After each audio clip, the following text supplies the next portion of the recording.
Good evening, ladies and gentlemen. Welcome to the Indian Nation Station pregame show from Park Field at Alexander Stadium. I'm AJ Ganger. With me tonight is Bob Luby, Duane Bachman, back for another season here for the Piqua Indians. Guys, welcome back to the broadcast team. Good to be with you, AJ. Nice to be back, AJ. Just a reminder that these games will be available on Channel 5 starting at 5:30 p.m.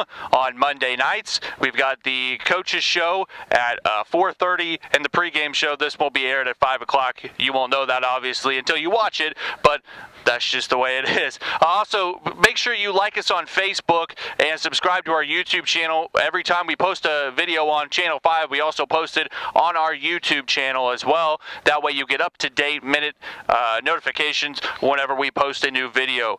Guys, Piqua coming in. They're 0-1 tonight. We have a huge schedule still remaining, obviously 9 more games for them, and all 6 home games this season. They play Lima Senior here tonight. Next week, they play Meadowdale. On September 14th, they play Fairborn. Then it's back-to-back road games. On the 21st, they're at Trotwood. On the 28th, they're at Sydney for the Battle of the Battered Helmet that came down to the 2-point conversion play last season. You can watch that on our YouTube channel.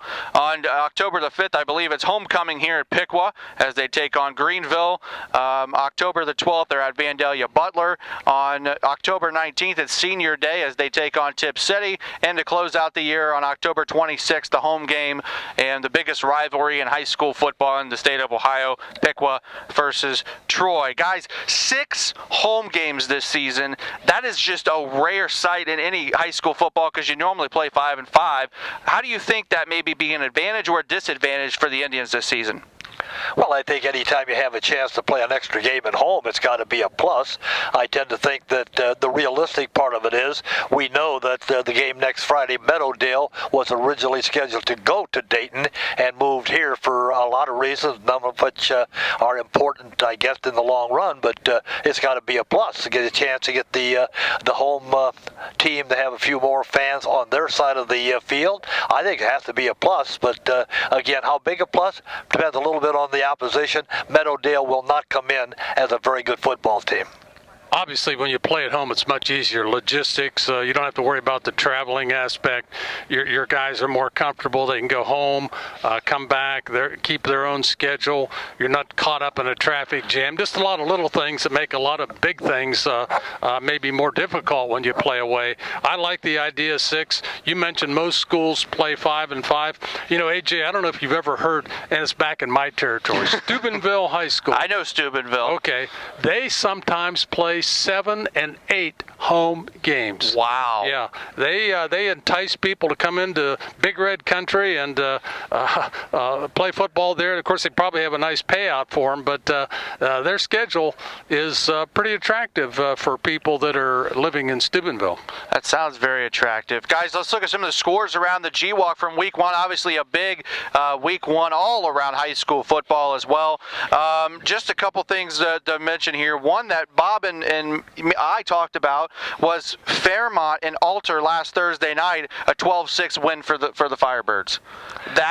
What are your thoughts on that? I know we know the history you have with the coach there at Fairmont. You started you were a teacher or superintendent there at one time. Just what is that like for you? You guys have Fairborn beat Alter. Well, again, we like Fairmont simply because it's David Miller. His dad was the head coach here for a couple of years. Dave was very, very successful at Covington. I can't say that I was doing anything but rooting for Dave because he's such a great young man and a great coach. I was glad to see it, but by the same token, beating Alter, can't argue with that either. Alter's been pretty good over the years. Yeah, over the years, Alter's had an outstanding program. Of course, Fairmont's on the rise. They struggled. They went through 2 or 3 coaches along the way in the last 10 years. Nobody could develop a program at Fairmont. They'd win maybe 2, 3, 4 games. That was it. Of course, they played in a tough division of the GWAC. They do. So as a result, you don't have many easy games. I'll use the term easy, but they've really prospered under Dave Miller, and I think, just a feeling, maybe Alter isn't as strong as they've been in the past. They had a quarterback that was pretty highly ranked by some people, but when I watched the Fairmont-Alder game, he didn't seem to play real well. I mean, he played okay, but he didn't seem to be like a blue-chip recruit. Maybe he'll get better. But I'll tell you, I think the true test for Fairmont will be tonight. They play Northmont.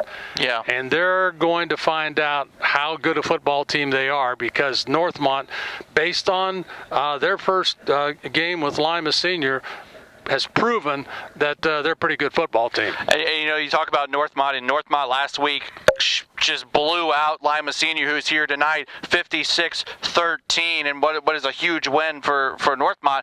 But I've heard that Northmont is actually going to be a really good team this year. Oh, yeah. That's everything I've read and heard people discuss, that, just up and down the line, they're going to be strong. Of course, they're coached by former Piqua assistant Tony Brewering. Tony was offensive coordinator here in the year we won the state championship. So Tony's got things together down there, and of course it's a big school, population-wise, has a lot of choice for talent, and as a result, he's put together a pretty good program. Hey, Jay, I think last week and this week got me a little confused.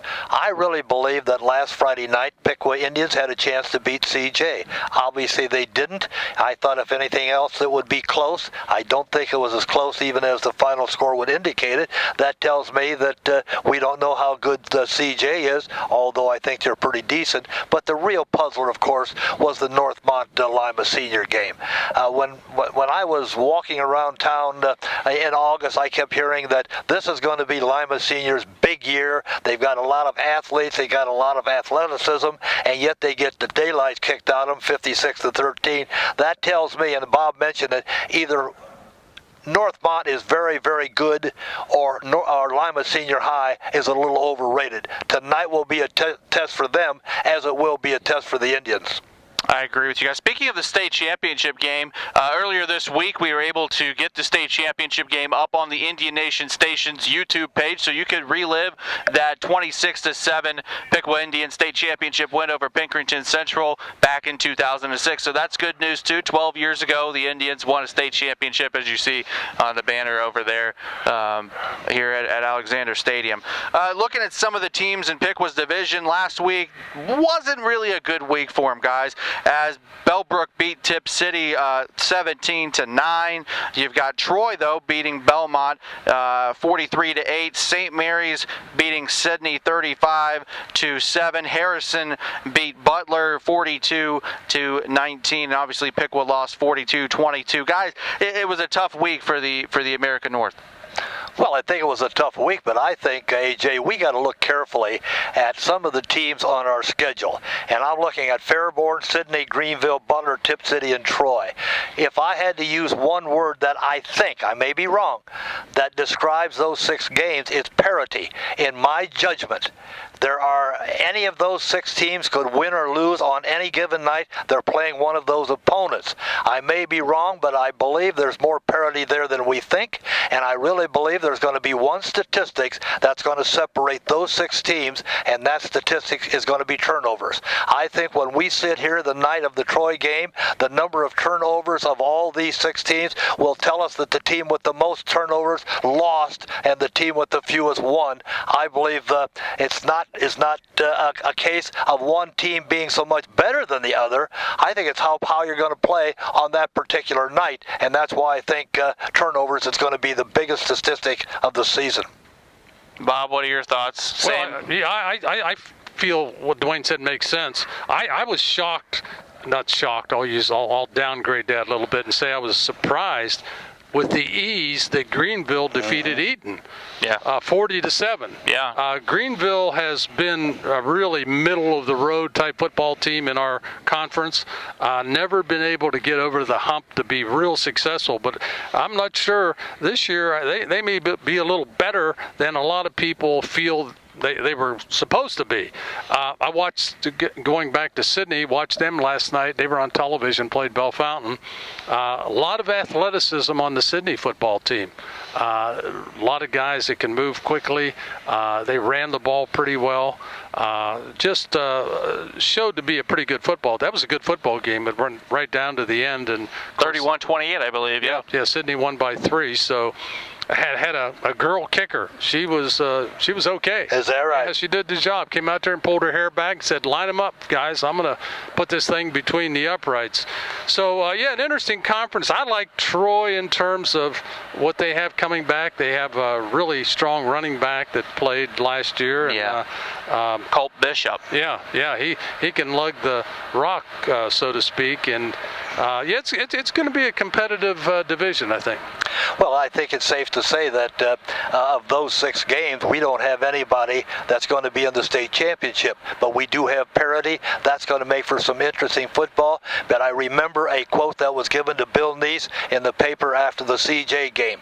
We will be better next week. And I think we always have to remember what every coach has ever said about a loss. We are going to get better. The question is, how much better can Piqua play tonight than they played last Friday night? Most coaches are saying, if we can get better every week, we'll take our chances. We'll probably find out tonight against a pretty darn good Lima Senior team. And speaking of last week's game, obviously Piqua ended up falling last week 42-22 to Chaminade Julienne. The Indians gave up 14 points in the final 33 seconds of the first half to trail 21-0 going into halftime. They could have went into half trailing only 7-0, and it could be a completely different game, and Piqua probably would have came out with the victory there. Some of the notable stats, guys: Micah Karn was 8 of 13 for 119 yards, had 1 touchdown, 1 interception, also ran the ball 21 times for 116 yards. McKeegan Kuhn, 8 rushes, 19 yards, 2 touchdowns, also had 3 catches for 52 yards. Owen Toops with just 2 catches, 11 yards, but had a touchdown. Also, McKeegan Kuhn had 10 total tackles on defense, and Corrine Coleman had 8. Lance Reeves was 7. Guys, give me your thoughts on last week's game. Well, I think my thought on the last week's game is the 42. You can't give 42 points up and expect to win too many games in this schedule. And again, they've got to sharpen up the defense. I believe their pass defense was a little shaky at times, and I think that's going to be the difference. You give up 42 points, you're going to have trouble putting a win on the scoreboard. If you can score 22 with Bill Neese, the way he coaches defense, perhaps you can't give up 42 and win. Also, you can't give up 461 yards. No, and that was the total amount of offense that Chaminade had. And it's hard to win a football game when your defense gives that many points. And Chaminade completed 14 of 19 passes for 211 yards and ran the ball for 250 yards. That's just unheard of, guys. Well, and as you watch Chaminade, as I watched the game, their quarterback, and that's the youngster that transferred there from Stebbins, very athletic. Yep. He could throw the ball very well, and he could run it. He had pretty good speed. So when he rolls out and gets out on the perimeter, he puts you in a bind right away. Your defensive people are in a bind. Is he going to throw? Is he going to run? And defensive backs, of course, have to stay back until they see him cross the line of scrimmage, and by that time he's got 8 or 10 yards and maybe more going down the field. So he really put the Piqua defense in a bind. You know, another thing that jumps out at me stats-wise, you know, I'm always bringing this up, are 3rd down and 4th down conversions, if they have any. Piqua was just 3 of 10 on 3rd down, but they were 3 of 3 on 4th down. But Chaminade Julienne, 7 of 9 on 3rd downs. I really think that's probably a huge key that factored into them giving up all those yards. Well, I think the quarterback that CJ brought to the field, I think he's probably a little underrated. He's a transfer. I listened on the radio. They didn't know whether he was going to play the first 5, the last 5, or play all 10 of them, so they didn't even know what's going to happen to him. I think his name is Snyder. I think we got to be very, very careful. Snyder is awfully good. He proved that last Friday night. And again, like Bob says, if you're going to roll out to the right, to the left, you better have some defenders ready to go, or he'll hurt you. Bob was telling me on the way out that was one of the problems last night with Bell Fountain. They didn't have a passing game. That made the ball game an altogether different one, and you can't do it with one dimension this day and age. You better have a great running attack if you're not able to throw the football. You don't have to throw it a lot, but you have to throw it enough to keep that defense honest. And Bell Fountain just could not get their passing game going. So anyway, we jumped over to Bell Fountain. But anyway, Chaminade, good football team. I look for them to be a playoff possibility as we get further down the road. All right, guys, let's go ahead and let's skip forward now to week number 2. We're here week number 2 this week. Some of the games around the G-Walk, we've already mentioned Sydney against Bell Fountain. Bell Fountain obviously fell 31-28. Sydney now 1-1 on the season. Some other ones, one I always look out for, as always in the beginning of the season, I think it's always week 2, Beaver Creek and Carroll. I believe that one is going to be a pretty good game as well. Troy taking on Xenia. Xenia is a really good football team this year. I think they're much improved from the last few years. They obviously blew out Beaver Creek last week. I think Troy and Xenia is going to be a good game. Tip City against Shawnee. Wayne takes on another one of those out-of-state teams. So, I mean, there's a lot of good football. Greenville and Stebbins this week. Guys, give me, again, we talked about Fairmont, Northmont. That's probably the big key game this week here in the G-Walk. Give me the ones you guys are looking forward to this week. Well, I'm looking at the very first one. You mentioned Greenville Stebbins. We wondered how good they were last week by beating the daylights out of Eaton. I don't think Stebbins probably in the same league as anybody else, but I'm anxious to see how they do this second week. If they beat somebody 44-0 again this tonight, we got to be careful that we don't overlook them somewhere along the line. They may be, in my judgment, a sleeper among some of the schools in our division. I like that Troy Xenia game. We're going to find out how good both those teams are. I don't know if you remember a guy that played for Xenia last year. He had a unique name, Sincere Wells. Yes, Sincere Wells. He rushed for over 200 yards versus Beaver Creek last week, and he's a football player.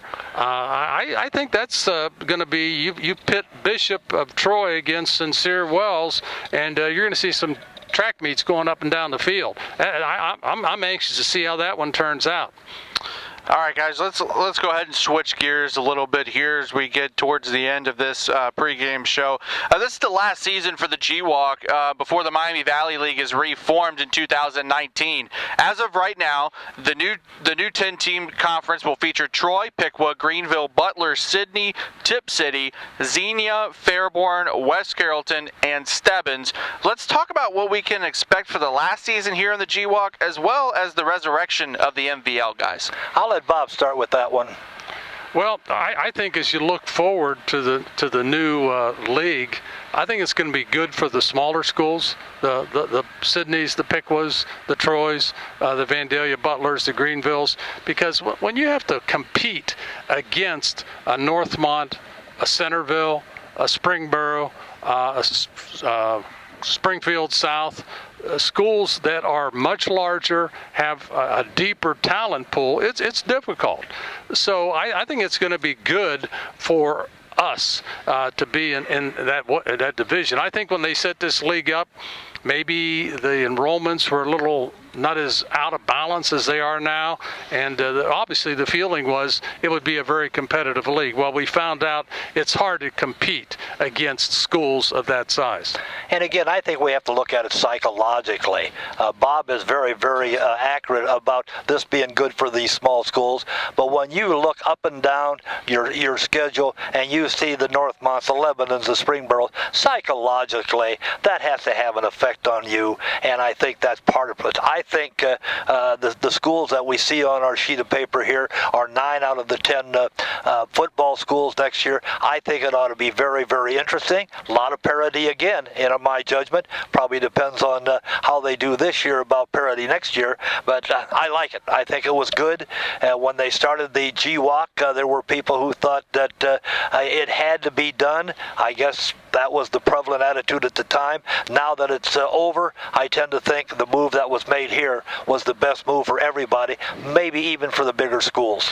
Now, do you guys think any of the non-conference games are going to change a little bit, maybe competition-wise? We know Piqua plays a few tough non-conference games this season. Obviously, last week with CJ, this week with Lima Senior. Do you think the competition level might change a little bit, or do you think we'll see some of the same? Well, the only thing I would ask is that you've got 10 schools listed, which is 9 football games. Would appear to me, if that's the case, we've only got the opener, which will be a non-conference game. Is that how it's going to work? Or you're not going to play everybody in your division? I guess that is what we will have to wait and find out as well.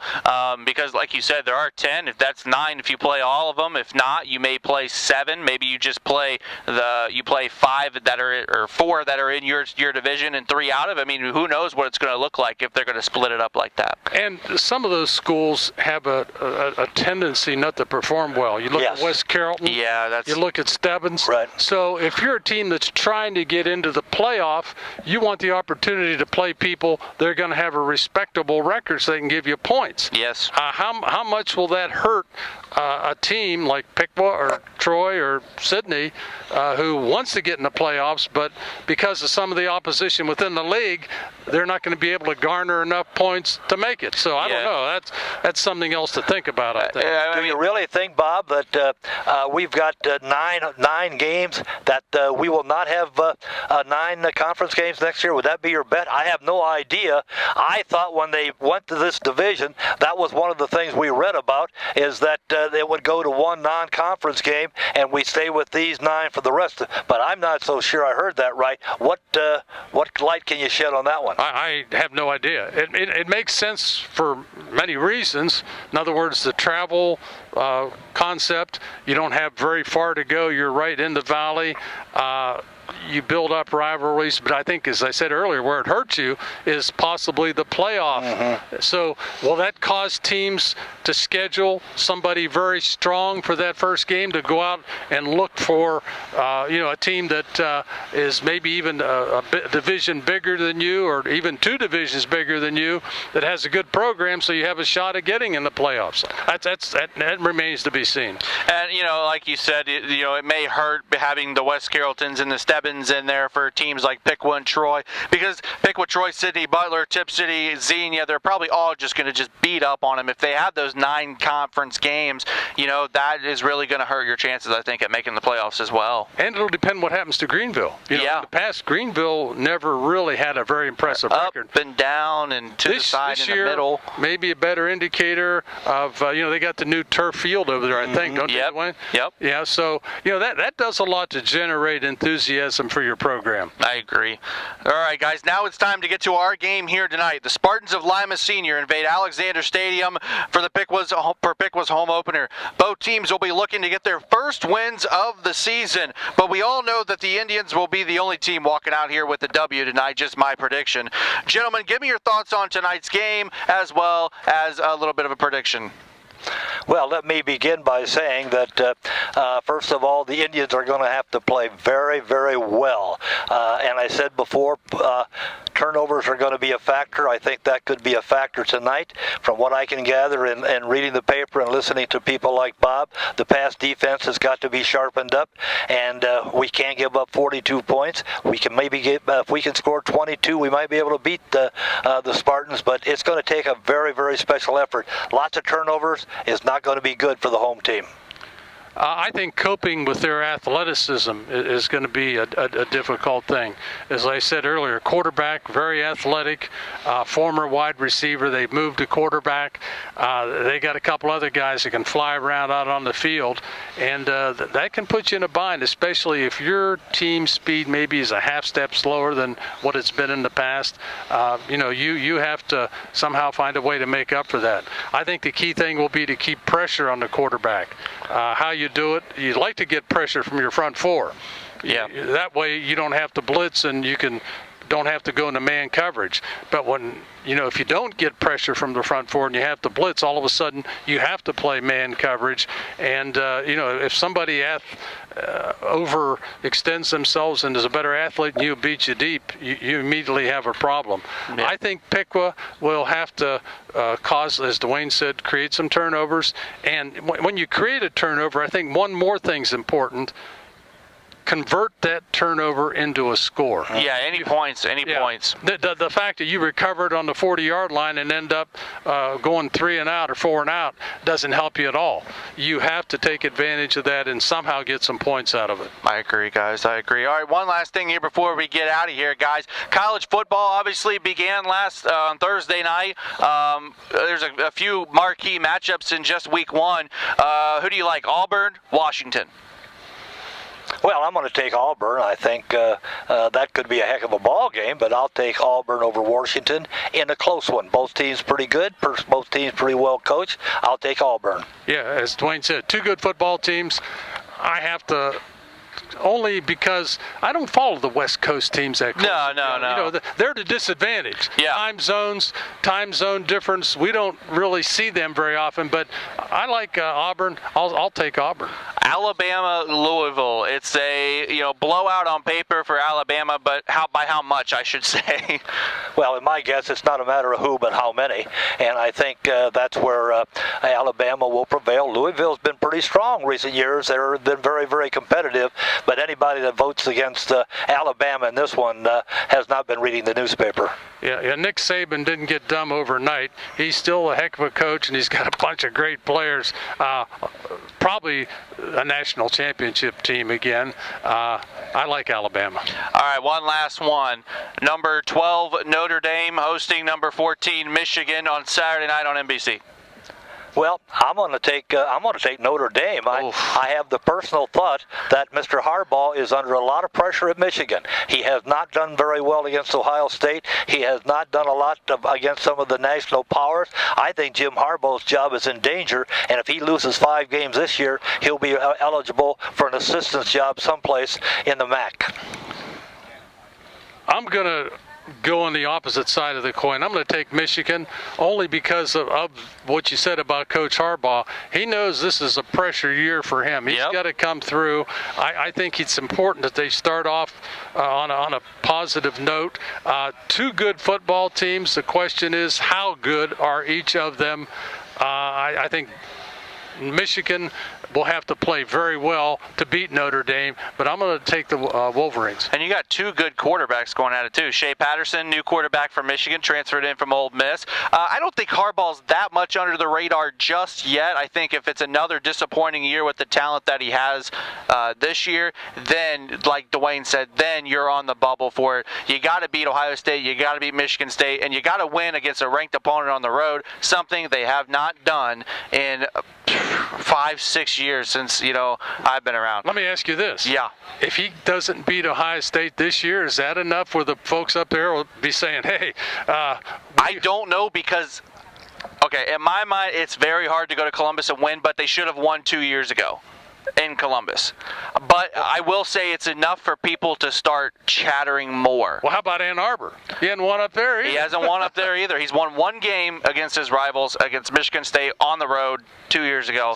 I think he has to start winning some of those games if he wants to maintain that lucrative contract. Yes. He makes a few bucks. Yeah. But with all the stuff going on with Urban Meyer at Ohio State, do you think this is his last year coaching at Ohio State? I think Urban Meyer's reputation has really been sullied by all of this. Anybody that thought they were going to fire Urban Meyer was being naive. As far as Jim Harbaugh is concerned, they lose 4 games, one of them to Ohio State. I tend to think he might be gone. It wouldn't surprise me if Urban Meyer left, but I think it'll be on his own accord. Yeah, I agree. Because they owe him a lot of money. Yeah. Now, it would take your help, AJ, to help pay that off. But, they owe him a lot of money. And I think he's bothered by the way that was handled. Mm-hmm. If you watch the press conference and watch his expression, he was not a happy camper. And he felt, I think, he took too much of the blame for what happened. That's up for debate. But I think he'll be back if he wants to be back. Okay, all right. Good opinions for everybody. This has been a great pre-show. We want to thank everybody again for watching the Indian Nation Station pregame show right here on the Indian Nation Station. Stay tuned for the game coming up next right here on the Indian Nation Station with Bob and Duane on the call from Alexander Stadium. We'll see you next week for the game against Meadowdale. For Mr. Bachman and Mr. Luby, I'm AJ Ganger saying good night and go Indians.